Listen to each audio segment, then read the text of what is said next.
que ponto chegamos?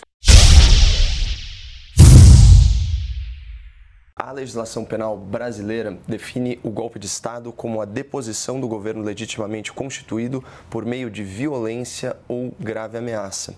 E, por ora, o que foi revelado pelas investigações não se enquadra nessa tipificação legal e nem remotamente.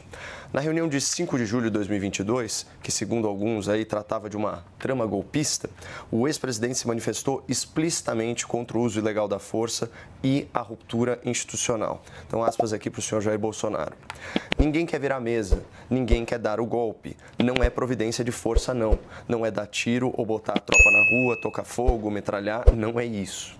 Bom, vale lembrar que essa reunião ela foi uma reunião gravada e foi atendida aí por autoridades das Forças Armadas, por ministros, por parlamentares e assessores. E se esse encontro configurasse uma agressão à democracia, se o conteúdo dessas falas atestasse realmente que estava em curso um golpe de Estado, então todos esses servidores públicos prevaricaram. Ou seja, eles descumpriram o seu dever legal de comunicar a potencial ocorrência de um crime à autoridade competente e incorreram eles próprios em um delito. É o que se extrai aí do artigo 66 da Lei de Contravenções Penais, do artigo 116 da Lei dos Servidores e dos artigos 327 e 319 do Código Penal. Curiosamente, a Polícia Federal não fala em prevaricação e ninguém foi implicado por esse motivo até o momento. Da mesma forma, se as reuniões e as minutas posteriores ao período eleitoral tivessem uma natureza criminosa, todos os depoentes deveriam ser processados pelo mesmo crime de prevaricação. Mas percebam aí que nenhuma autoridade militar, nenhuma autoridade política denunciou os fatos que estão sendo investigados. Ou seja, entre dezenas e dezenas de pessoas investidas em altos cargos, ninguém identificou que estava em curso uma conduta criminosa. E por que isso? Porque a tentativa de abolição do Estado de Direito, a tentativa de golpe de Estado, ela só existe à margem da lei e mediante emprego de violência ou grave ameaça.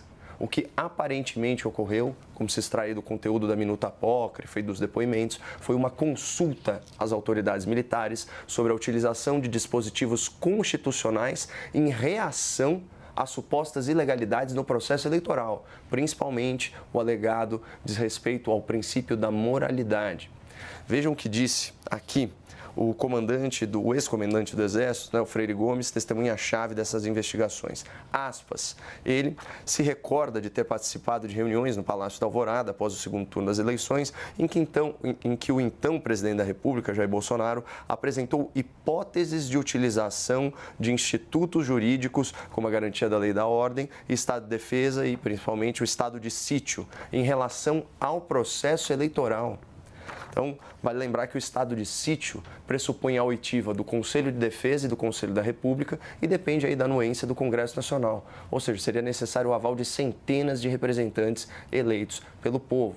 Portanto, o que estava em discussão era o emprego de dispositivos constitucionais para remediar supostas ilegalidades do processo eleitoral por parte de autoridades do Judiciário, especialmente do presidente do TSE, o senhor Alexandre de Moraes. Então, quando foram consultados, alguns militares demoveram o ex-presidente dessa possibilidade e houve aí transição pacífica de poder. E só para fechar aqui, algumas perguntas que a Polícia Federal, o Ministério Público e a Justiça precisam responder nesse caso. Onde que está a violência física ou as graves ameaças contra pessoas? Como que reuniões de consulta ou minutas não decretadas podem ser consideradas um ataque à democracia se a lei não pune esse tipo de conduta? E, finalmente, se houve crime, vai ter punição também para as dezenas de autoridades, inclusive autoridades militares, que não denunciaram os fatos às autoridades competentes?